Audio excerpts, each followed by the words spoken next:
ఈ car race కేసుపై మంత్రి కోమటిరెడ్డి వెంకటరెడ్డి కీలక వ్యాఖ్యలు చేశారు.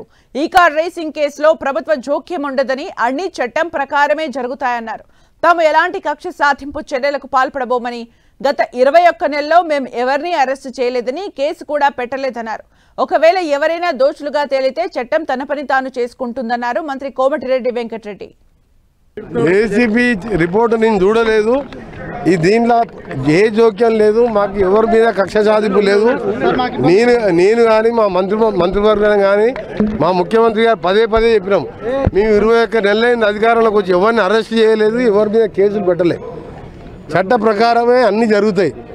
ఏ దానికైనా కమిటీ చేసినాం, ఆ కమిటీ రిపోర్ట్ ప్రకారం నిర్ణయాలు జరుగుతాయి తప్ప రాజకీయంగా మేము ఎవరిని కూడా కక్ష సాధింపు చర్యలకు మేము పోమని ముందే చెప్పినాం.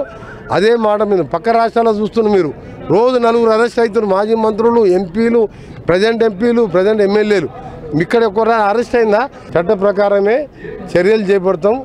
ఎంతటి వారైనా సరే కాళేశ్వరంలో కానీ, ఈ కార్ రేసింగ్లో కానీ, ధరణిలో కానీ ఎట్టి పరిస్థితుల్లో కూడా దోసుకున్న సొమ్మంతా కక్కేయాలి. మళ్ళీ దోసుకున్న సొమ్మంతా కూడా రికవరీ చేసి మళ్ళీ పేదల కార్యక్రమాలు చేయాలన్నదే మా లక్ష్యం.